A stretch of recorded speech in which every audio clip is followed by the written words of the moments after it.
It's in the bed! Edward's scream tore through the Gardner mansion like breaking glass. Raw, primal. A 6-year-old boy dying in front of everyone who was supposed to protect him. Tony Gardner hit the bedroom doorway running, his $3,000 suit wrinkled, his hands shaking in a way men who controlled Miami's underworld shouldn't shake. His son was sitting upright, convulsing, clutching his own chest like something inside was clawing its way out. Where is it? Tony's voice cracked. Behind him, 2 security guards froze, a neurologist from New York backed against the wall. None of them moved. Edward pointed, not at his body, at the headboard, at the pillow, at something they'd all touched 1,000 times and never truly seen. Near the door, Amber Robinson stood perfectly still, her cleaning rag forgotten in her hand. Her eyes were locked not on the screaming child, but on the one place everyone else refused to look: the bed. She'd been watching that bed for weeks, and tonight she was going to do what no one else dared. But to understand how we got here, we need to go back, 6 hours earlier. The Gardner estate had been almost peaceful, if you didn't count the armed guards stationed every 40 feet or the surveillance cameras wired into every chandelier. Tony Gardner wasn't a man you found unless he wanted you to find him. Korean-born, Florida-raised, and feared from the ports of Miami to the back offices of Orlando real estate, Tony had built an empire in shadows. Politicians didn't return his calls, they obeyed them. His name alone could close a deal, sink a competitor, or make a problem disappear into the Atlantic. But none of that power meant a thing when his 6-year-old son started screaming every night.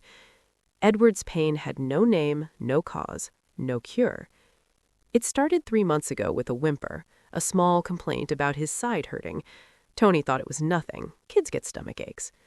But the whimpers became cries, the cries became screams, and the screams became the only sound that mattered in a house built for silence.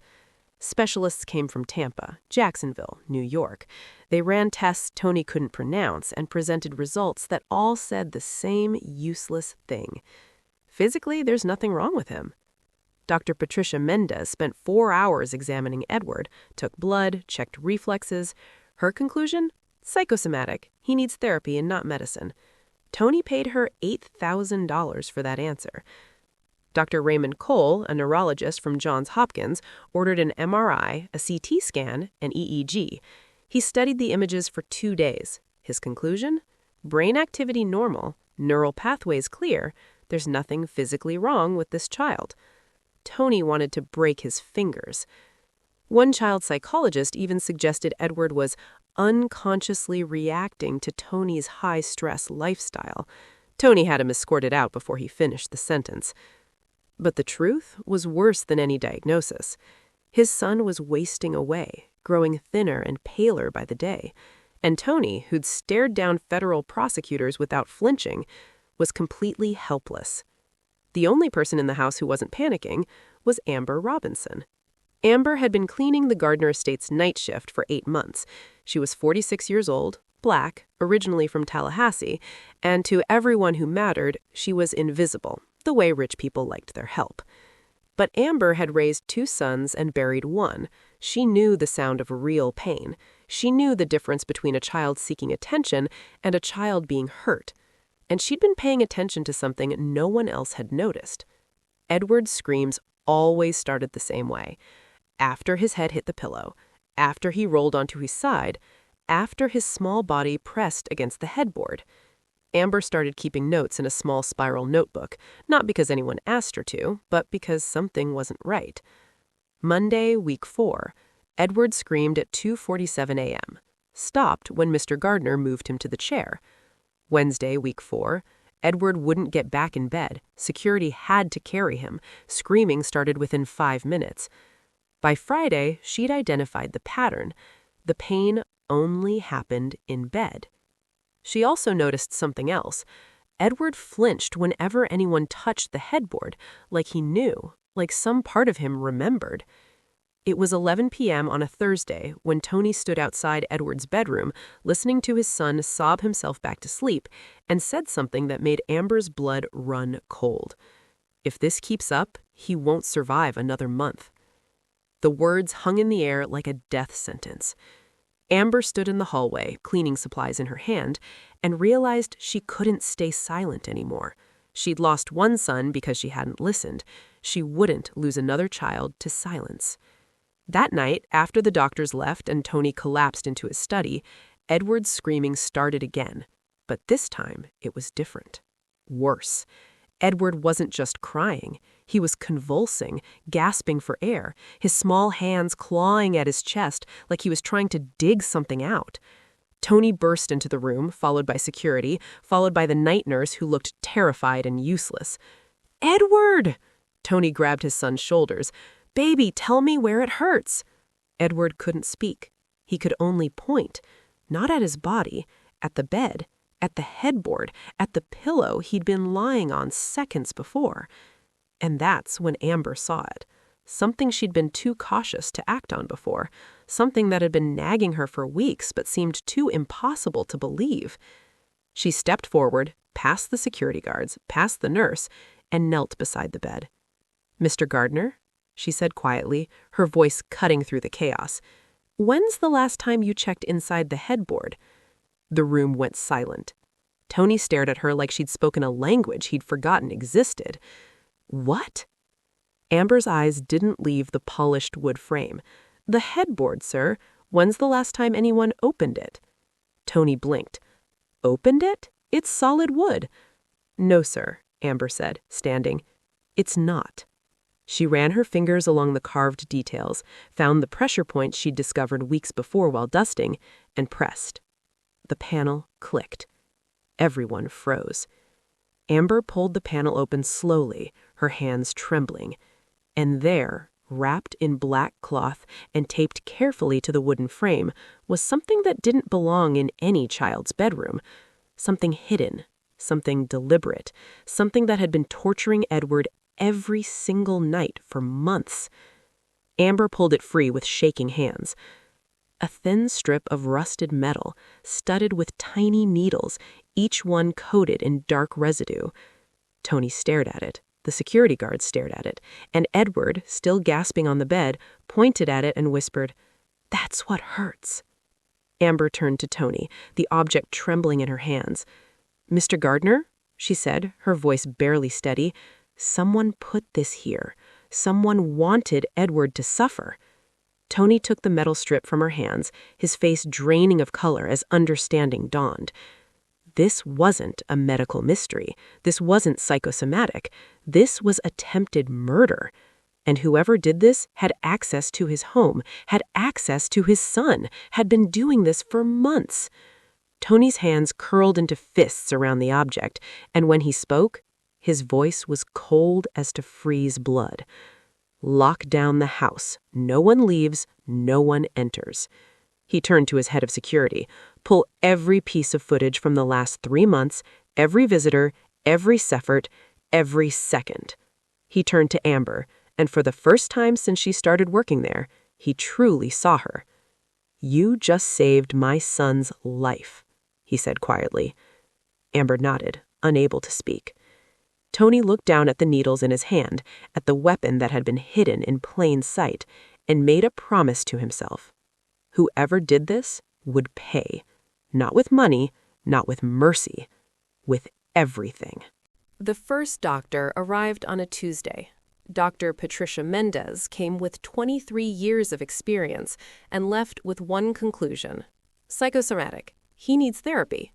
Tony paid her $8,000 for that answer.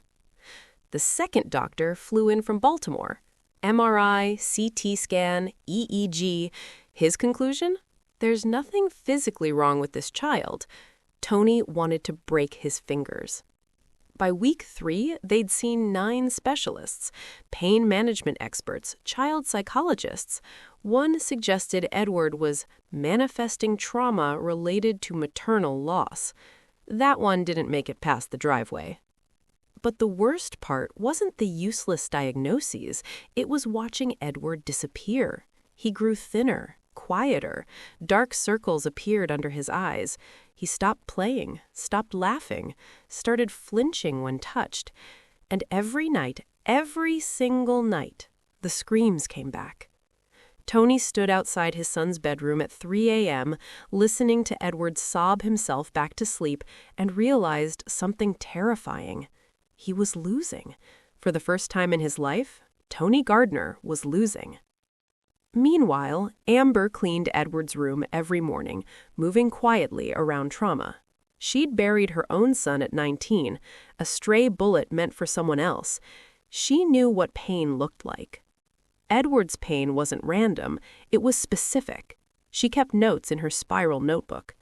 Monday, Edward screamed at 2:47 a.m., lasted 19 minutes, stopped when moved to chair. Wednesday, screaming started after nurse put him back in bed. Edward pulled away from pillow. Friday, Edward wouldn't get in bed. Security carried him. Screaming started within 5 minutes. The pattern was clear. The pain only happened in the bed, not on the floor, not in the chair, only in the bed. And Edward flinched every time someone touched the headboard. It was Dr. Marcus Thibault, specialist number 12, who finally said what no one dared voice. "Mr. Gardner, is it possible Edward's symptoms are a reaction to your lifestyle, the stress of living in this environment?" Tony's jaw tightened. "You think my son is screaming because of me?" Children internalize more than we get out. Thibault left. Tony sat alone for 3 hours, wondering if the doctor was right, wondering if he was the most dangerous thing in Edward's life. Then came the night Amber couldn't stay silent. Edward had screams for 47 minutes. Paramedics arrived, found nothing, left looking annoyed. Tony collapsed outside Edward's room and whispered, "If this keeps up, he won't survive another month." Amber made her decision. She walked straight toward Tony Gardner. Security moved to block her. "Ma'am, Mr. Gardner isn't—" "I need to speak with him about Edward." Tony looked up, eyes hollow. "What?" "The pain isn't coming from inside him, sir. It's coming from something near him. The bed. Edward's pain always starts when he's in that bed." Tony stared at her, this woman he'd barely noticed in 8 months, saying something that sounded insane yet made more sense than 12 specialists had told him. "Show me," he said. Tony had held guns to men's heads without shaking, but staring at the rusted metal strip in Amber's hands, his body went numb. "How long has this been here?" he whispered. Amber examined the tape, the angle of the needles. "Weeks, maybe months. The tape's old." Security guard Marcus Chen went pale. "Every time he laid down?" "We were hurting him," Amber finished, voice cracking. "And we didn't know." Tony's hand shot out. "Give it to me." The metal was lighter than expected, cold. The needles were thin, medical grade maybe. The residue was dark brown, flaking. He smelled something faint, chemical, wrong. "Get Edward out of this room, now. Move him to the 3rd floor, new bed, new everything. Lock down this room, no one touches anything." Chen moved immediately, carrying sleeping Edward out. "Wake up Dr. Ramos. I don't care it's midnight. Get him here in 20 minutes. The guard left. Tony and Amber stood alone. "Who has access to this room?" Tony asked. "Day shift, entire house staff. Night, just me and security. Family? Your brother twice a week, your sister-in-law Thursday, Miss Catherine Monday." Tony's jaw clenched. Catherine, his late wife's sister, Edward's godmother. 20 minutes later, Tony sat with Security Chief James Park pulling surveillance footage. "Show me Edward's hallway, last 2 months." Park typed. Multiple screens lit up. "Here's last night. Crystal clear footage of Amber entering at 6 a.m. Now 3 weeks ago." The footage loaded. "Static. What the hell?" Tony leaned forward. Park frowned. "The system shows cameras were active, but the feed cuts out. 11 p.m. to 6 a.m. How many nights?" Park scrolled, face paling. 14 nights, 2 to 3 weeks ago. Can you tell if someone disabled them? Someone physically looped old footage. You'd need access to the security room. Who has that access? Just me, you, and anyone you've personally cleared. Meanwhile, Dr. Ramos arrived with a forensic kit. One look at the metal strip. Mother of God, these are hollow point needles, medical grade for deep tissue injection. Injection of what?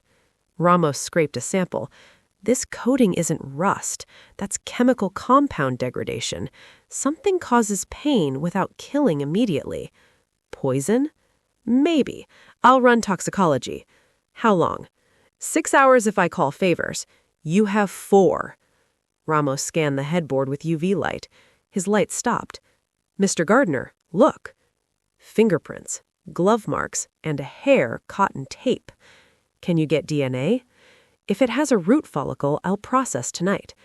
After Ramos left, Amber showed Tony her notebook. He read, September 10th, Miss Catherine visited, brought new pillows. Edward screaming worse that night. Tony stopped. Catherine brought pillows? Said the old ones weren't supportive. She adjusted them herself. And that night, worst episode yet. Tony's mind raced. Catherine had access. Catherine had opportunity. She'd brought pillows and been alone with Edward. She asked about Edward's mother's jewelry, Amber added, pointing to another entry. Mr. Gardner told her it was in the estate trust until Edward turns 18. Tony's blood froze. The trust. If Edward died before 18, everything reverted to blood relatives. To Catherine. 20 minutes after 4:23 a.m., Dr. Ramos called. The residue, it's a compound I've only seen once. A homicide case 3 years ago. A woman poisoned her husband with a nerve agent mixed with soil-based bacteria. Soil-based? Only found in old cemeteries. And Tony, the woman in that case, learned the technique from a sister never charged. What was the sister's name? Catherine Park, married name Catherine Yoon. Tony's heart stopped. Edward's mother, he whispered. Catherine had murdered her own sister, and now she was finishing the job. For money. Tony's phone was in his hand. One call, and Catherine would disappear. But then he thought of Edward, of evidence, of proof. Not like this, he whispered. He'd make Catherine confess, then decide what justice looked like. Amber arrived at 6 a.m. exactly, same as always. She cleaned the foyer, polished the banisters, moved through the mansion like nothing had changed.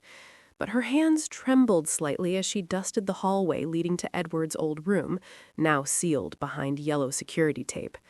Tony had been clear. Act normal. Catherine was scheduled to visit at 3 p.m. She couldn't know they'd found anything. At 2:45 p.m., Catherine Yoon's white Mercedes pulled through the gates. Amber watched from the second-floor landing as Catherine entered, designer handbag on her arm, perfectly styled hair, warm smile that didn't reach her eyes. Tony? Catherine's voice echoed through the foyer. How's Edward today?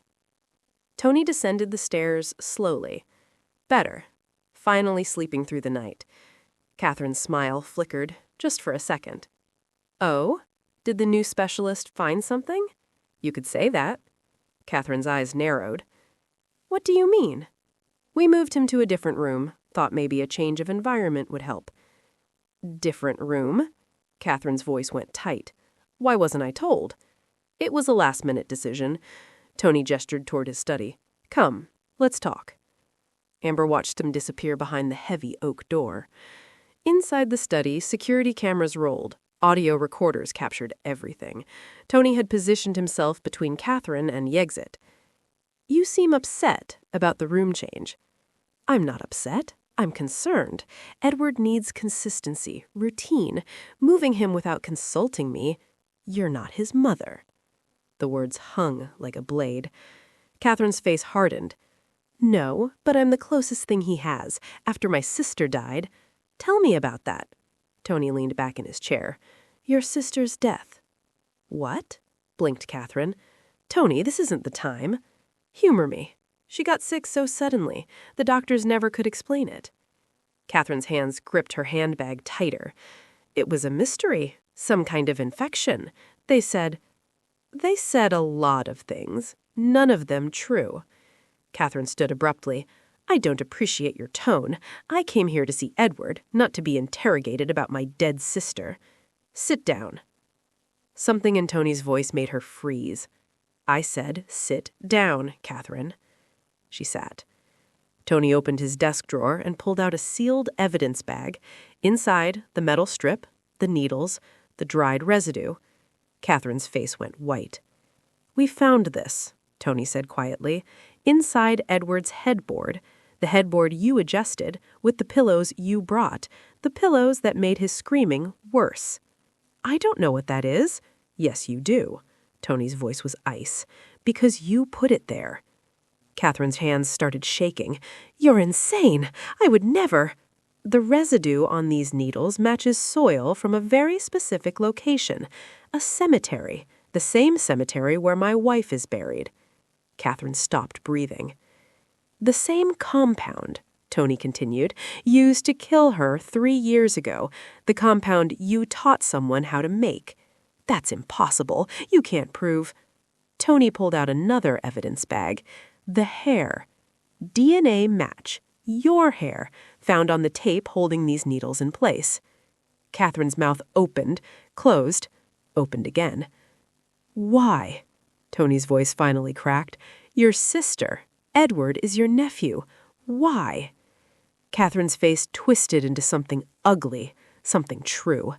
Because she had everything. The money, the estate, the gardener name. I was older. I should have inherited. But she married you, and suddenly I was nothing. Just the spinster sister, the forgotten one. So you killed her. She was dying anyway. The compound just accelerated it. Tony's hands gripped the desk edge. And Edward? Catherine's laugh was bitter. If he dies before 18, the trust reverts half to me. I waited. I was patient, but you wouldn't let him go, wouldn't accept that he was just weak. He's 6 years old. He's an obstacle. The room went silent. Tony stood slowly. Get out of my house. Tony! Get out, before I forget that my son is sleeping upstairs and still needs innocence in his life. Catherine grabbed her bag and ran. She made it to the foyer before security blocked the doors. Mr. Gardner didn't say you could leave, just that you should get out of his study. Catherine turned. Tony stood at the top of the stairs, phone in hand. The police are on their way. So is the district attorney. Everything you just confessed is recorded. Catherine's face crumpled. You can't do this. I'm family. No, Tony said. You're a murderer. The forensics team arrived within the hour. They photographed everything, bagged the headboard, took samples from Edward's old bedroom, dusted for prints, analyzed the security footage gaps. Tony sat in his study while they worked, staring at his wedding photo on the desk, his wife's smile, the way she looked at him like he was capable of being more than what he was. She knew, he whispered to himself. She knew her sister was poison. A knock at the door. Detective Sarah Brennan, Miami-Dade homicide, entered with a file folder.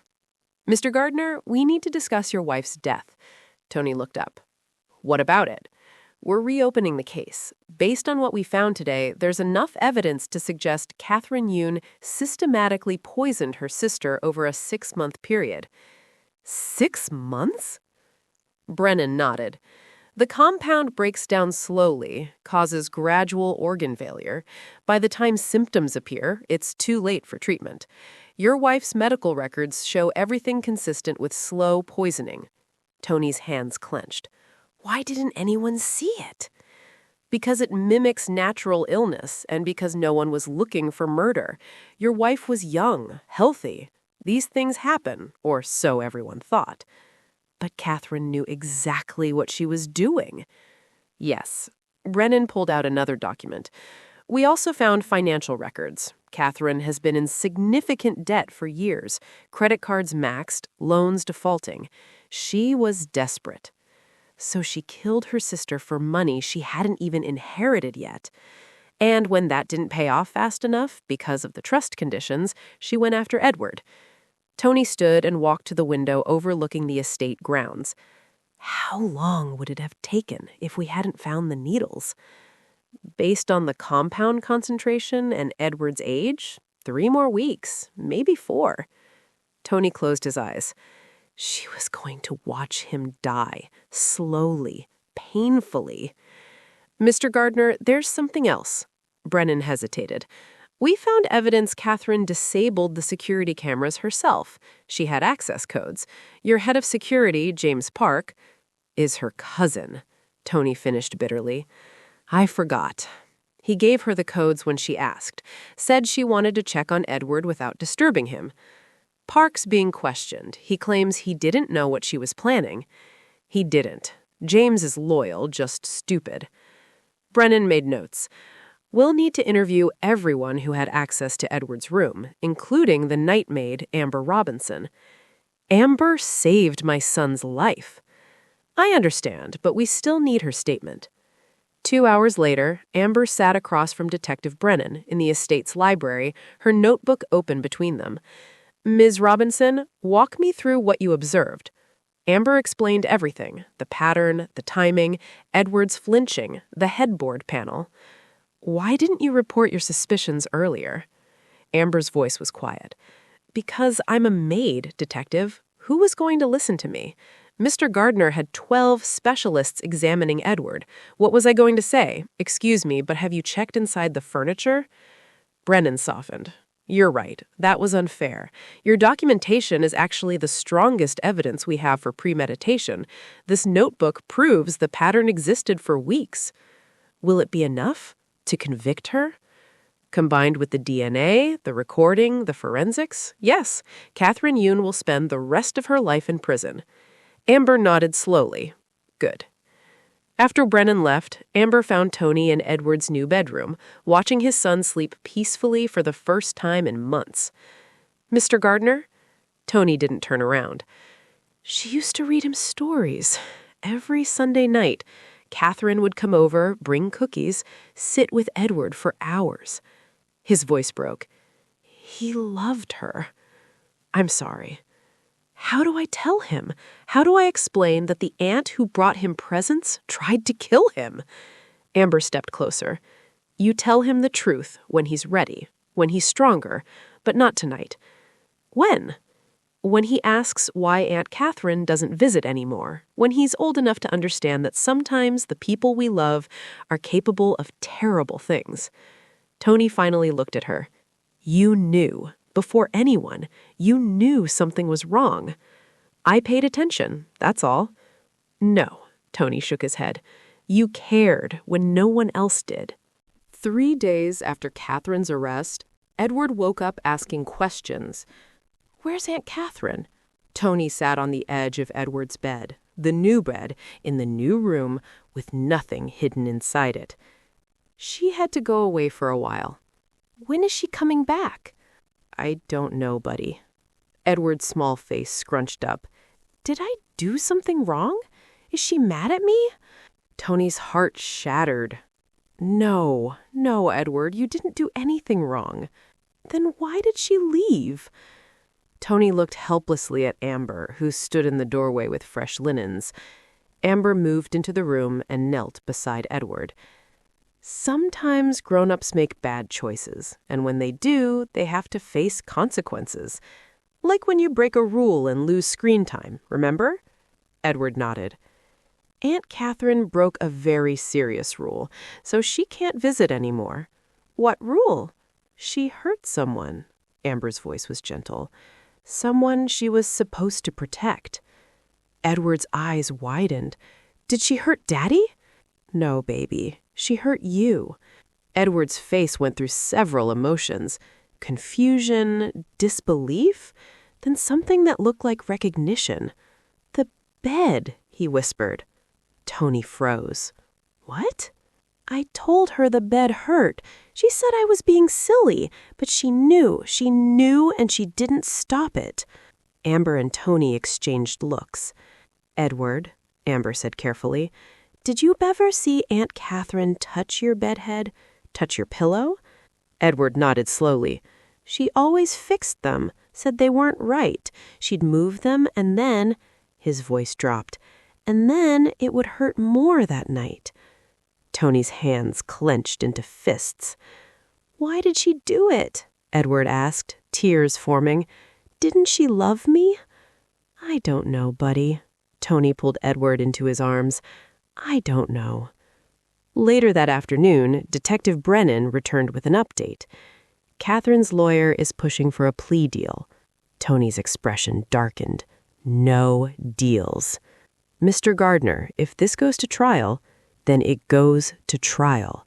I want her in front of a jury. I want them to hear what she did to my wife, to my son. Edward would have to testify. He's 6 years old, which is why the DA wants the plea. 25 to life, eligible for parole in 20. It guarantees prison time without traumatizing your son further." Tony was quiet for a long moment. What does Edward's testimony change? Life without parole, guaranteed. But it means putting him on a stand, having defense attorneys question him, making him relive the pain. Tony closed his eyes. "I'll talk to him. Mr. Gardner, I said I'll talk to him." That evening, Tony sat with Edward in the library, just the two of them.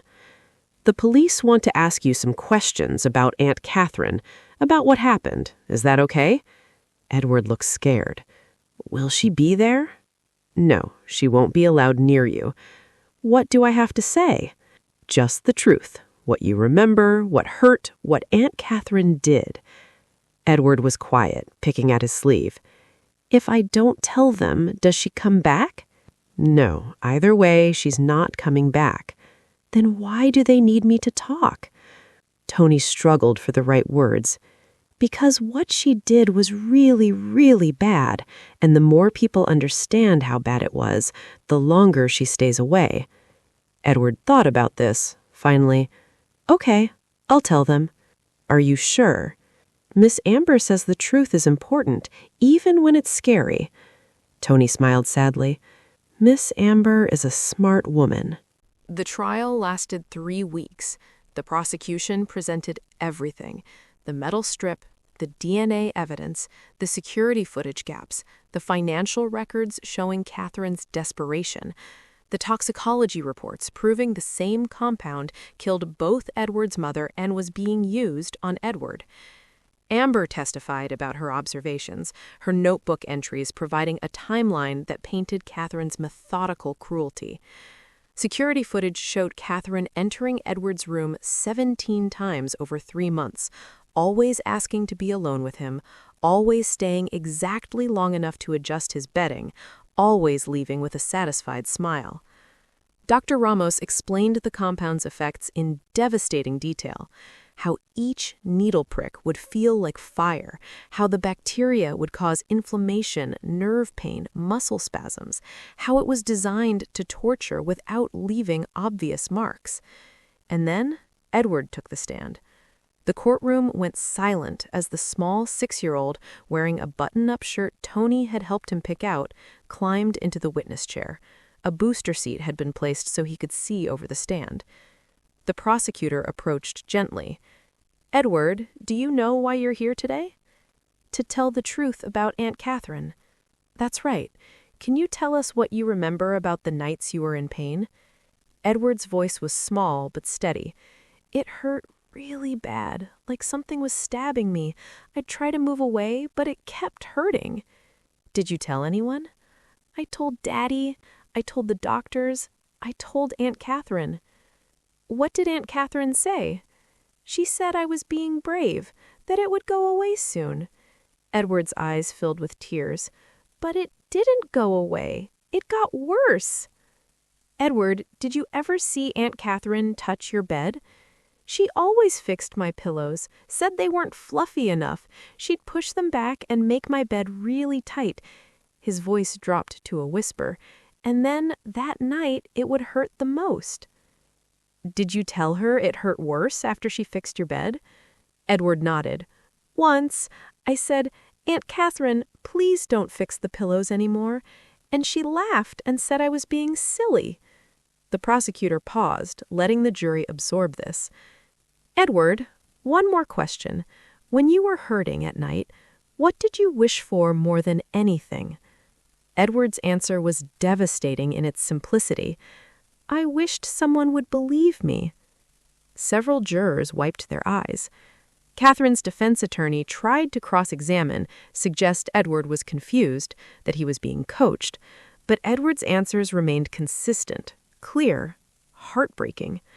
When it was over, Tony carried Edward out of the courtroom. Edward buried his face in his father's shoulder and whispered, "Did I do good?" "You did perfect, buddy. So perfect." The verdict came back in 4 hours. Guilty on all counts. 2 counts of attempted murder, 1 count of first-degree murder for Edward's mother, conspiracy, assault of a minor. The judge sentenced Catherine to life without possibility of parole. As she was led away in handcuffs, Catherine looked directly at Tony. No remorse, no apology, just cold hatred. "You took everything from me," she hissed. Tony's response was quiet, final. "No, you threw everything away yourself for money you were never going to get." Catherine was escorted out. Tony watched her go and felt nothing.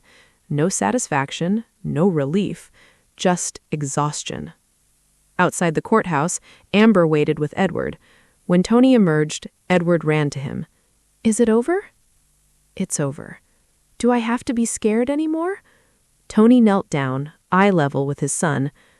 "No, you never have to be scared of her again." Edward hugged him tight. Over his son's head, Tony met Amber's eyes and mouthed 2 words, "Thank you." 6 weeks after the trial, life at the Gardner estate had changed in ways both obvious and subtle. Edward's old bedroom remained sealed. Tony couldn't bring himself to enter it, let alone sleep his son there again. Instead, Edward had claimed the 3rd-floor suite as his own, decorating it with dinosaur posters and a telescope Tony bought him to watch the stars. The nightmares came sometimes. Edward would wake crying, reaching for his chest, convinced the pain was back. But it never was, just phantom memories that grew fainter each week. Tony started working from home more, delegated responsibilities. For the first time in his career, he said no to meetings, to deals, to power plays that would take him away from Edward overnight. His associates noticed. Some whispered he'd gone soft.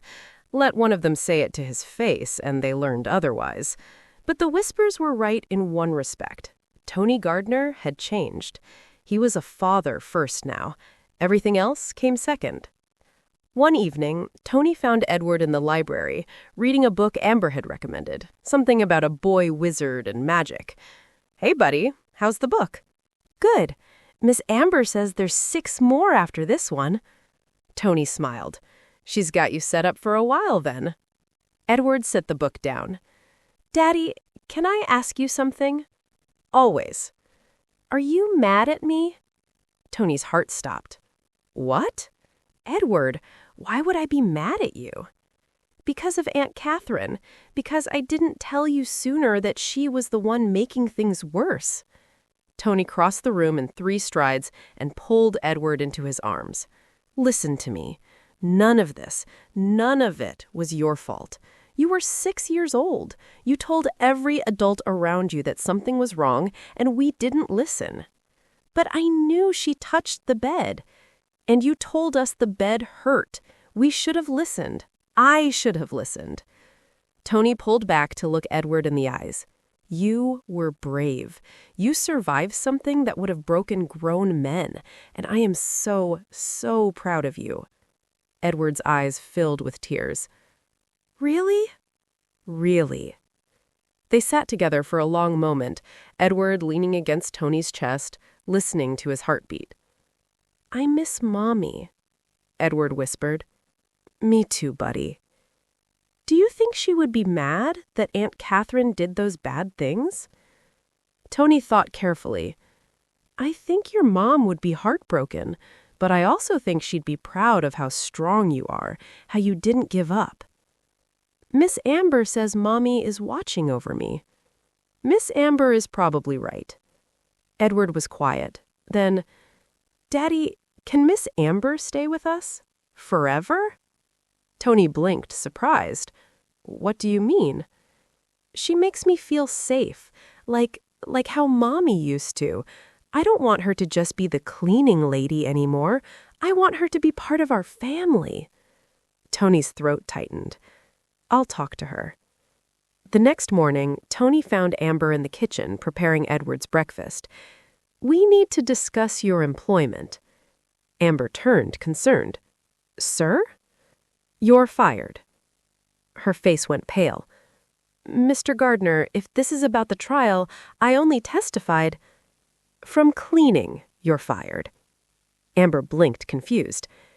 Edwards asked me to keep you here, permanently, not as staff, as... Tony struggled for the word. As family. I'd like to offer you a different position. Edwards' governess. Live in, full benefits, salary 5 times what you're making now. Amber stared at him. Mr. Gardner, I can't... You saved my son's life, Amber, twice. Once from Catherine and once from my own blindness. I trust him with him more than I trust anyone, including myself sometimes. I don't have formal education. I'm not a nanny. You raised 2 sons. You know what matters. Reading, kindness, paying attention. Tony's voice softened. You see him. Really see him. That's worth more than any credential. Amber's eyes filled with tears. What about the other staff? They'll say, I don't care what they say. This is my house, my son, my decision. Tony met her gaze. Will you stay? Amber wiped her eyes, laughing through tears. Yes, I'll stay. Edward, who'd been eavesdropping from the hallway, burst into the room and wrapped his arms around Amber's waist. You're staying! You're staying! Amber hugged him back, looking at Tony over Edward's head with an expression of profound gratitude. Tony nodded once, a silent acknowledgement. You're home now. 3 months later, the Gardner estate felt different. Not quieter, if anything, it was louder, with Edward's laughter echoing through hallways that had been silent for too long. Not smaller. Tony had actually sold off 2 properties to spend more time at the Palm Beach house. Different, because it felt like a home instead of a fortress. Amber had moved into the guest suite adjacent to Edward's room. She'd protested the size. 3 rooms, private bathroom, balcony overlooking the ocean, but Tony insisted. You're not staff anymore, he'd said firmly. Staff doesn't eat dinner with us, doesn't make decisions about Edward's schedule, doesn't tell me when I'm working too late. That last part had become Amber's favorite responsibility. She had no problem knocking on Tony's study door at 8 p.m. and saying, Edward's asking for you. Work can wait. And somehow, work always could wait. Edward thrived under Amber's care. His appetite returned. The dark circles faded. He gained weight, grew taller, started asking questions about everything from dinosaurs to distant galaxies. He also started therapy, a child psychologist Tony vetted personally, someone who specialized in trauma recovery. Dr. Lisa Chen met with Edward twice a week, helping him process what happened without letting it define him. He's remarkably resilient, Dr. Chen told Tony after a session. The fact that he feels safe now, that he has consistent, loving support, that's making all the difference. Tony knew exactly who deserved credit for that. One Sunday evening, Tony found Amber and Edward in the library. She was reading to him, not a children's book, but something more advanced. Edward listened intently, asking questions, making connections. Tony stood in the doorway, watching. This scene, this piece, this was what power couldn't buy. Amber looked up and caught his eye. She smiled. Tony smiled. Later, after Edward was asleep, Tony and Amber sat on the terrace overlooking the ocean. The night was warm, stars visible despite the city lights. He asked me today if you were going to adopt me, Amber said, amused. Tony laughed. What did you tell him? That I'm a little old for adoption, but that I was honored he thought of me that way. They sat in comfortable silence. My son would have liked you, Amber said quietly. Marcus. He would have appreciated what you're doing for Edward. I'm not doing anything special. You're here. You're present. You're choosing him over everything else. Amber looked at Tony. That's not nothing. Tony absorbed this. I almost lost him. If you hadn't, but I did, and you listened. That's the part that mattered. Inside, Edward stirred in his sleep. Both Amber and Tony heard it, parental instinct kicking in simultaneously. But Edward didn't scream, didn't cry, just rolled over, hugged his stuffed dinosaur, and settled back into peaceful sleep. Amber stood. I'll check on him. I'll come with you. They walked together to Edward's room. Amber adjusted his blanket. Tony kissed his son's forehead.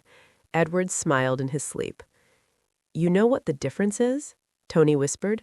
What? Then I thought protecting him meant controlling everything, every variable, every threat, every possibility. Tony looked at his sleeping son. Now I know protecting him means listening, paying attention, believing him when he says something's wrong. Even when everyone else says you're crazy? Especially then. They stepped back into the hallway, leaving Edward's door cracked open, enough to hear him if he called, but not so much to disturb his sleep. Thank you, Tony said, for everything. You've done everything you are for my son. Amber touched his arm gently. He's a special boy, worth every bit of attention. He is, because people like you see him that way. Weeks turned into months. The Gardner estate developed rhythms. Breakfast together every morning, dinners at 6, bedtime stories, weekend trips to museums and aquariums and places Edward wanted to explore. Tony's business associates adapted. Meetings ended before 5 p.m. Calls went to voicemail during family time. The empire didn't crumble. It simply learned to function around a different priority. And Edward? Edward became the child he was always meant to be, curious, bright, joyful, occasionally mischievous, entirely loved. 1 year after the trial, on the anniversary of the night Amber opened the headboard, the three of them sat together in Edward's room. It had become tradition, not to dwell on trauma, but to mark survival, to celebrate the moment everything changed. Miss Amber? Edward asked. If you hadn't found that thing in my bed, would I have died? Amber and Tony exchanged looks. They'd promised always to tell him the truth. Probably, yes, Amber said gently. Then you're kind of like a superhero. Amber laughed. I don't know about that. You saved my life. That makes you a superhero. Edward's logic was irrefutable. Right, Daddy? Tony smiled. Right. Edward hugged Amber tight. Thank you for saving me. Amber hugged him back, blinking away tears. Thank you for letting me. Later, after Edward finally fell asleep, peaceful, safe, surrounded by people who loved him, Tony stood at the window of his study, looking out over the estate grounds. He thought about Catherine, rotting in prison, consumed by greed and jealousy. He thought about his wife, gone too soon, taken by the same poison meant for their son. He thought about all the power he'd accumulated over the years, the influence, the fear, the control. None of it had saved Edward. A quiet woman with a cleaning rag and a spiral notebook had done what all his resources couldn't. She'd paid attention. She cared. She acted. Tony pulled out his phone and sent a message to his attorney. Revise my will. Amber Robinson is to be named Edward's legal guardian in the event of my death, equal beneficiary with Edward to the estate trust. Make it ironclad. The response came quickly. Understood. We'll draft immediately. Tony put his phone away and walked back to Edward's room one last time before bed. Amber sat in the chair beside Edward's bed, reading by lamplight. She looked up when Tony entered. Can't sleep? Amber asked. Just wanted to check. Make sure he's okay. He's perfect. Tony looked at his son, breathing steady, face relaxed, one hand clutching his stuffed dinosaur, the other stretched out toward where Amber sat, even in sleep, reaching for safety. You know what I learned? Tony said quietly. What? Power didn't save him. Money didn't save him. Fear didn't save him. Tony met Amber's eyes. Listening did. Caring did. You did. Amber smiled softly. We all did. Together. Together, Tony agreed. He turned to leave, then paused. Amber? Yes? Welcome home.